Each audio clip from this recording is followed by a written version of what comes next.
Hey guys, welcome back to Simply Talk, a show brought to you by Simply Creative. My name's Andres Sarmiento, and I'm the host of this show. Along with me is my co-host Jeffrey Creightney. Today we have a special guest. How do you say your last name though? Because I never actually heard your last name. It's pronounced Duque. Duque. Okay, all right, got it. All right. Now, You can say like Martha Duque. Martha Duque. Yeah. Why does that sound like it could be French or something like that? It is. Or am I tripping? Oh, it is French. Wow. Yeah. I Googled it. I'm Look Colombian, at that. but when I Googled my last name, it's French origin. Did you ever ask your family about that? I don't know, actually. If I did, they have no idea. Like, I know that for sure. They're like, oh, we have no idea. I've asked them similar questions about me, and they're just like, we actually don't know. So, you know what? Same thing. My last name, it's German from what I've heard, but my family's like, I don't know. I'm like, yeah. We're all Colombian. That's all we know. Right. Well, somewhere down the line, you were French. Right. Somewhere down the line. So, who is Martha? Tell the audience. Oh, Martha. Martha is a feisty Colombiana. I'm a very, very active person. I do a lot of things. I do jiu-jitsu is one of them. I got to get back into it. It's been a while since it's been like 3 months, I want to say. I play basketball. I do football, soccer. I did dance classes as well. I'm trying to get back into that. I did silk rope classes, actually. That was actually super fun. Like I was saying to you guys before, very quirky, very out there, making a lot of facial expressions. That's one of the reasons why I kind of knew that I was like, I have to be an actress. I've seen myself in videos and my face muscle, like my facial muscles do not stop moving. And I'm just like, I just got to use this. This is great. You were made for TV. That's what that was. Yeah, it's hilarious seeing myself in videos. I didn't watch all of it yet, but I was watching your read with you and Glades. My read with her? Yeah, you guys did it on Zoom for Filmgate. Oh yes, the table read. Yes. You forgot all about that. I was like with Glay. Yeah, my bad. Glades. Do people call her Glay? Oh no, yeah, I call her Glay all the time. I just the last time I read with her was in acting class a year and a half ago. Oh, dang. That is a long time ago. She's taking a different acting class, or I think she's still taking the same one, yeah. But right now it's Zoom. Oh, okay. You rather in person. Gotcha. I can't say exactly what you guys are saying, but right. It was entertaining. When I read the script and I found out Glay was doing the other girl, I was like, oh, that's gonna be funny. She was going in, you were trying to be the mediator and all of it, but I got to finish watching it though. Oh no, it's fine. No worries. Thank you for watching some of it at least. That's awesome. Yeah. I was trying to be the mom of the situation. Yeah, you definitely had that down packed. I ain't even gonna lie. How do you find yourself doing so many things? I guess that's also like the actress in me. You could literally be any job occupation. Acting is just putting yourself in someone else's shoes or transforming into a brand new person. And that can include anything. I think just me naturally, I've always loved that. I've always wanted to be everything. I wanted to be a doctor. I wanted to be a lawyer. And each has its own specific reasons. Doctor, I want to help people save lives. Lawyer, I like to argue sometimes. I'm so intrigued by everything around me. I just want to try it. I want to learn. Because at the end of the day, this might sound morbid, but of course everyone knows we're all going to die. I want to be able to try everything that I can for as long as I can. And once I learn a subject, if I fall in love with it, I'll stay with it. But then maybe I want to try something different, something I've never done before. And it fulfills me and it helps me grow, helps me see the world in different perspectives. There's so many benefits of trying something new and doing a bunch of things. I don't know why some people just don't, because they're scared. You're just going to benefit from something. You're going to gain some knowledge. I see it that same way. I probably don't express it that morbidly, but I tell... yeah. I put it more in I don't want to be 40 years old and look back and say, damn, I wish I did all this. I wish I tried acting. I wish I tried filmmaking. I wish I tried doing a podcast. Shit, I'd rather give it a try and see how I feel about it than live with the regret or the curiosity of damn, what if? The older you get, the more distractions you may have. I'm not saying that when you're 40, 50, 60 plus, you're not going to be able to. Let's say you get to the point when you're, 60 years old and you kind of realize some things damn, I wish I would have done this when I was younger. You owe it to yourself, even at that age, to try your best to make that happen before you die. And yes, if you have obstacles and priorities, responsibilities in the way, of course, that needs to get done. But you really do have to think about yourself at one point, be like, okay, I'm taking care of everybody else and everything else. I have to make time for me. I want to do this. I've never done this. So I have to prioritize myself, even at this age, to get that done. Because I don't want to be on my deathbed thinking, I wish I would have tried harder. Because when you're dead, you're dead. And I think of it like, I think about death, but in a healthy way. One day, this is it. That's it. I'm done.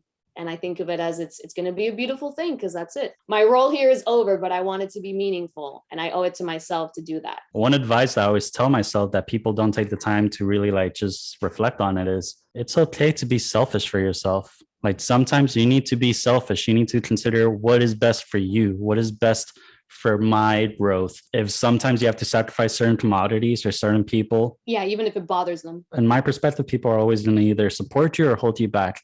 So if you truly believe in me or want to see what's best for me, let me make my mistakes. Let me explore. Sometimes it's okay to be selfish. Sometimes you need to be selfish to discover who you really are. Nowadays, we're surrounded by so many distractions and perspectives that we don't allow ourselves to say, hey, what do I want? Yeah, of course. Just do it. Yeah.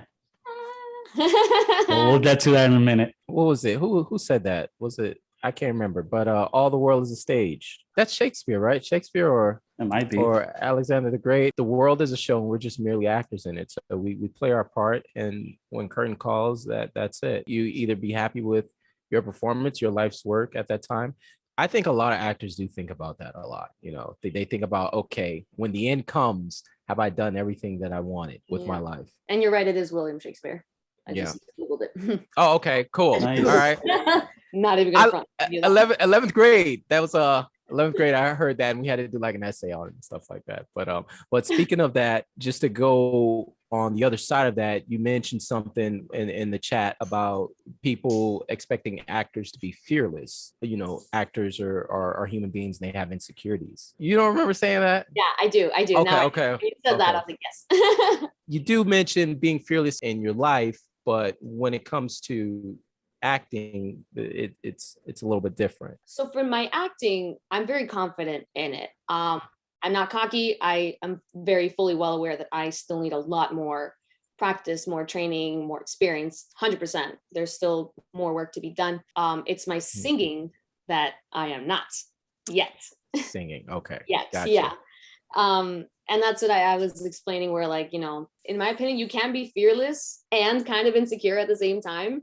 Because even with acting, although I am very confident in it, there are moments where I might get an audition for this really, really big role. And I start thinking, okay, I'm confident I can do this. Let's go. And sometimes my brain starts telling me like, oh, you're going against like maybe 20,000 other talents that might have more experience than you. LA, New York, you're from Florida, blah, blah, blah, and all this stuff. And sometimes it gets to me and I start getting a little insecure and I start getting into my head. So at that point, it's just really where you just gotta remind yourself and find the strength. Hey, like, I am unique in my own way. There's still something different about me than everyone else. Just like how everyone else, I'm not like them. They're unique in their own way. So I just gotta find out what my uniqueness is and how I can use it and show it to them. And hopefully it's a perfect match. I don't know if you ever saw the breakdown for with actors when they get auditions. But you seen the breakdown? Yeah, like of their character? No, like, so okay, so what I'm referring to is like, because you mentioned like you're going against so many people. Mm-hmm. When you get the audition, you actually beat out like 2,000 or sometimes 4,000, 5,000 people. And then it comes down to when you have the audition, it's really only like 200 of you for that role. And then if you get the call back, it's really only a few of you then. So getting the audition is like an accomplishment in itself, because some people that are getting submitted, they're not getting it out of those 4,000, 5,000, 6,000 people. I didn't know that until maybe like a year and a half ago. No, maybe 2 years ago. And I was like, dang, it eases the mind a little bit knowing that your audition just isn't any audition for a casting director. They're like, I saw something in this person. We want this person to audition for the role. That's cool. I didn't know that either. You're right. Now I'm thinking about all the other ones where I submitted like myself, I cleared and I didn't get it. I'm just like, oh shit, I didn't mean to do that. Then the flip side of the coin. Oh, damn it. Got it. That's cool. That's good to know. But yeah, singing is definitely something that I want to start establishing more within myself, because I realized it during quarantine, but I took action, I want to say 4 months ago, where I'm just like, I am literally being someone who is so scared right now and so insecure and not even willing to work on it. And this is some talent that I could apply to my acting and apply to my career that could help me. And what am I doing? I'm being scared. And I always told myself that I don't want to do that. I don't want to be scared to try things and to do them. I want to just do it. I just want to try it out. I had to first take time to think about why I feel insecure about it. And I had to dig really deep because I needed to go to the root of the problem. And it's when I realized that it was because of my bullying. Going back to that, I was always told that my voice was ugly, that people wanted me to shut up. They didn't like hearing me. And it was because I cannot sing like Ariana Grande or Demi Lovato. I can't hit those high notes. I don't have an angelic soft voice like that. I have kind of like a low belty kind of voice. I'm very comfortable with low notes than high. I can hit some high, but not too high. And I have a raspy voice. I can use it if I wanted to. So when I was younger, that's how I sang. And it wasn't, I guess, common because all the other girls were like I couldn't do that. I felt like I had a bad voice, and I never really heard a lot of women on the radio that had my kind of voice until I started growing up more. I was like, oh, like this rock and roll singer sounds kind of like me, like KT Tunstall. I think I'm pronouncing her last name right. KT Turnstall, something like that. Black Horse and a Cherry Tree. I think that's a song that's called. And I was like, man, I love that song. And I can sing that song. That's where I'm comfortable in. And I was like, you know what? I got to stop thinking that I'm a bad singer because I'm not. I'm good. I am. Do I go flat? Yes. Do I need practice? Lots. But I'm not terrible. I kind of love how like you're answering my question before even asking it. Like you're almost in my head. I was about to, I mean, you initiated it because I was going to ask you like, what are your steps or procedure to kind of like overcome those fears or those insecurities? And how do you find your confidence through it all? And everyone has different approaches, of course. How do you get from point A to point Z when you're in the mental state of, I want to try starting this, I want to do this, I want to try it? If I'm really, really scared or really insecure about it, I thankfully am very well aware that it has to stem from something. Everything stems from something, everything connects in its own way. So in order to fix this issue and to get over it, I need to find the root of it. I need to dig it from like the ground up. I can't just, half-ass it in a way. So I literally had to sit down right here in the same exact place I'm in and think, why am I so insecure? Why do I not like it when people hear me sing? And for example, why do I not believe people when I do sing in front of them and they say they like my voice and that I sound so pretty? And why don't I sing more often? And I realized that specific thing. I was like, whenever I sing in front of someone and they say, wow, your voice is so pretty, the first thing that goes in my head is, damn, why are you lying to me? Why are you lying to my face? Why don't you just tell me the truth and that I'm bad? Because that's what I was told when I was younger. And that's like the truth now for some reason. My brain's like, they're lying. They're just being nice to you. And I had to change that. And it was so hard. It's still hard. When someone compliments me on my singing, I used to go, oh yeah, no, thanks, but yeah, no, I mean, no, it's fine. Like, it's fine. Yeah. I would just get so uncomfortable. And now I just kind of like sit there and smile really awkwardly and just say, thank you. And just kind of look away. And I have a battle in my head because when I say that, I say thank you and I look away. And then now I'm fighting myself in my head because my voice is saying she's lying. She's lying. And I'm like, no, she's not. No, she's not. You're good. You're good. You're good. She's telling the truth. Stop. That's a constant challenge I'm still dealing with. It's not over. I still have to tell myself that. So now that I know what the root of the problem was, I now just have to be disciplined enough to just change it. Well, guess what? I heard you sing and you can sing. Oh my God, you did? I heard you sing and you can sing. Oh, on Instagram? On Instagram. I think it was Little Mermaid. Was it Little Mermaid? It was. Little Mermaid. Yeah. I got to stay on top of the acting homies. You know what I mean? So whenever someone posts something, I do check it out. I'm not one of those people that just scroll. And I was like, oh, she can sing. No, but you also sing I can't think of someone's song you sung. It was another song. Spanish? No, it wasn't Spanish. Yeah, you know what? You sung it in Spanish and you sung it in English, I believe. I think. Yeah. So I did a Spanish song. It was a different song, but in Spanish. And then the second one was the English one. I think it was Thinking Out Loud. Thinking Out Loud, yes. That was it. Yeah. That was good too. Thank you. I really appreciate it. like I said, I definitely want to keep practicing because I'm starting to really listen to myself now and be like, okay, I know where I went flat. Okay, let me fix this. Got to work on my breathing, stuff like that. But thank you. I really welcome. appreciate that. And I believe you. No, I'm dead serious. I was sitting there. I was like, you know what? I can see her doing a show off Broadway based on her voice. Oh, stop. That's awesome. I would actually love to do that one day. Oh, that would be amazing. Maybe she can motivate you to be on the Lion King this time around, Jeffrey. Bro, if I had the voice, dog, Just do it, bro. I'm telling you, Just do it. I can't sing. Practice I can't it. sing.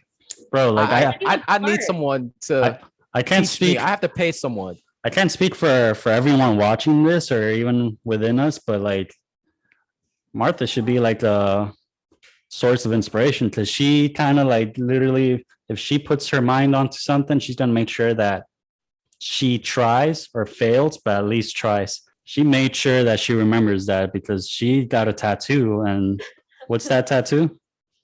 It's just do it. It's on the back of my ear. And why'd you resort to getting it? Like, what's the story behind that? Oh God, it's such a fun story. I love telling this. Everyone, those are the best ones. Yes. Anyone who's known me for like, I want to say the past 5 or 6 years knows that that's when I started implementing it. And it started not because of Nike. Of course, everyone thinks that, and that's understandable. But Shia LaBeouf came out with a video in front of a green screen one day. Yeah. And he's like screaming, just do it. Follow your dreams and stuff like that. And everyone thought it was the funniest thing. Everyone's like, oh my God, he's so crazy. Like, what the hell is going on? Like the surface level thinking. And for some reason, when I watched it, I thought of it too. I was just like, whoa, he's going a little crazy. But for some reason, it just kind of like affected me. I genuinely just took it in. And I was like, as wild as he's going, he's 100% right. And I don't know if anyone's really listening to him. And I just thought about it for days. I'm like, he's right. Just do it. Why don't you just do it? Everything you want to do. And I started slowly implementing that and telling to my friends whenever they would like tell me their stories of like what's going on. I'm like, bro, just do it. Stop thinking about it. Just do it. Go. And one time I was in Canada, Montreal, beautiful place. I love going there. And I was with my friend and she's like, I'm going to get a tattoo of a little ship or whatever. And I was just like, I kind of want to get one too. Like I've always liked tattoos. I've already had them. And I was like, I should get the just do it tattoo right now. I should just do it, literally. And I was like, oh, I want to get it. And if I get it, I have to make sure that I will always live by that rule for the rest of my life. If I get it on my body, have to. Because I don't want a tattoo that's meaningless. For me, it's just like, So I was like, F it, let's just do it. I'm in Canada. I'm in another country. I had to speak French to the tattoo artist. So I had to speak to her in French, a little bit, my broken French, to show her what I wanted. She's like, okay. And so she goes ahead and does it on my ear. And I got it in the back of my ear for a specific reason as well. Some people, I don't know if it's a common saying, but I've heard a lot of people tell me, in order for you not to forget anything, make sure you always keep it in the back of your head. So I put it behind my ear. And luckily as an actress, you don't see it. So that's like a bonus. You talked about the moment where you realized that acting was it for you. I remember my day like it was yesterday when I had that moment of when I was like, okay, this is what I'm meant to do. Can you talk about that moment? I just remember sitting in a classroom. I think it was my psychology classroom, and I love psychology and I was so good at it. I wanted to be a criminal psychologist, but I remember sitting there and I was like, damn, I'm doing so good. I'm acing everything and I'm still so unhappy. In a way, for me, I was like, I'm wasting my time. Even though I'm getting straight A's and I'm doing really well, I feel in me that I'm wasting my time because something inside of me was like screaming, like, this is not what we want to do. I don't care if you're doing great at it, but this is not the path that you have to take. Dug deep. I was like, why am I feeling this way? What's going on? Acting. That's right. I used to do when I was younger. What happened to that? My parents, of course, the normal way, go to school, go to college. And when I just examined all that, I realized, wait a second, I stopped acting not because I didn't like it, but because I followed other people's opinions. What do I want to do? I want to act again. And I dropped out of college and I was like, Mom, Dad, I'm pursuing this full time. I did not even get my associates. I'm going to make it. And my mom was supportive, but worried. My dad was at the beginning, not supportive at all. Very actually bringing me down. But now I'm his favorite actress. He loves it. He's so supportive because he's seen that I did it, that I told him, hey, I'm going to do this. I'm not messing around. And you should know me. I'm your daughter. When I say I'm going to do something, I do it. And when he saw the product of that, he's like, I support you. You also mentioned that like not having a plan B, no safety nets, right? Like what's the reason behind that? Yeah, I didn't. This works for me. Maybe it doesn't work for someone else, but some people go to college and are full-time actresses as well. But they're going to college to get a degree just in case maybe this doesn't work out, or because they want to do this too. For me, that I call it the safety net. I don't want that. For me personally, I would be too comfortable. I know myself. And if I would have had that plan B, like, oh, I have my degree here, like, or let me get this degree because I know I can fall back on it, I'm going to rely on it. And I'm going to always feel comfortable because I'm safe. I have two options. And if this one fails, I got this one. So I'm good in the end. And that comfort, you don't grow from it. They always say, step out of your comfort zone. There's greatness comes outside of your comfort zone. So I was like, nope, I'm not going to have a plan B, no safety net for nothing. I don't care. I'm either going to make it or not. And that risk is what pushes me to make it, because you look behind you and there's nothing. You're just like, well, the only way is forward. That's it. Like, I have no other option. I don't know if you even noticed while saying it, Martha, but the key to starting is self-reflection. You need to like take the time to really ask yourself, what am I doing that's not making me happy? And what do I want to do? Like, if you don't know, who's going to know for you? And if you don't know, you're going to let other people decide for you. Your story is very inspirational. I want to say we're very grateful that you took the time to open up this much, and to like, hopefully whoever's listening is relating to it somehow and reflecting, keyword reflecting, and really taking the time to say, what do I want to do with my life? And do I want to have a safety net? Do I want to have fallback, or am I going to commit to this? Either I fail or either you fail or make it. What I wanted to say, Martha, is, because you mentioned about your dad and him not believing at first in what you were doing, and him coming along. And sometimes, I tell people, even if it's just not with parents, anyone in general, even if you're not having a product to show at the beginning of it all, it's your self-belief in yourself that are going to allow people to start believing in you. If they see that you are constantly sticking to what it is that you want to do, failure or success or not, whatever, they are going to eventually start saying, man, you know what? I'm proud of what you're doing. You're sticking to it. I think that's the thing when it comes with acting. A lot of times people will say, oh, I want to be an actor, and they're expecting you to give up on it after a while. Yeah. And it's not to say we don't have those battles every once in a while within ourselves, but we know at the end of the day, we've been doing it for X amount of time. We can't go back to something else. So you were never set up to fail in the long run. It's our job at the end of the day to tell our own stories and not let others tell it for us. And I think those who come to that realization are the ones that find self-happiness, which is something oddly enough rare to find for some reason. I mean, there's reasons. But what's creativity for you, Martha? Ooh, nice and simple. I know. Oh God, I'm timed. This is a question. What is creativity for me?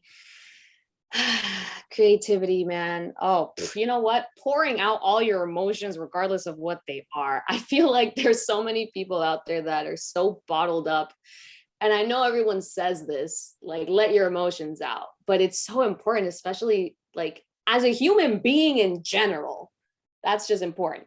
Acting and creativity, being an artist, a singer, a musician, anything in the entertainment industry, you got to pour your heart and soul into it. Creativity is all about emotions, about feeling, about once you start feeling that, everything will just start falling into place. You come up with these amazing ideas because you were sad in the moment about a breakup. You came out with a beautiful song, or because you just lost a parent and you're acting in a scene where you have to cry for some reason, and you create this beautiful piece of art. And within doing all that, you help people along the way. So just opening up your emotions, feeling what you feel, because it's okay, we're all human, and just make something beautiful out of that. That was a beautiful way to like tell the audience your story. Yeah, just do it. Just do what you want. Like, just be happy. And even if I don't end up making it, which I highly doubt that will happen, I will, manifesting, I'm enjoying the journey and I'll be happy regardless. You know what they say about actors? They say, you know, a lot of actors have their zipper stuck. So you have to let it down. You show what's on the inside, zip it back up, and then you go home. Bam, I love that. Yeah. And just do it. It was a pleasure, Martha, talking with you. I enjoyed it. It's the first like actual real conversation that we got to have. And I hope that you come back. I hope you enjoyed yourself as well. I'd love to. Thank you so much. It was awesome. Thank you guys for watching. And as always, stay creative.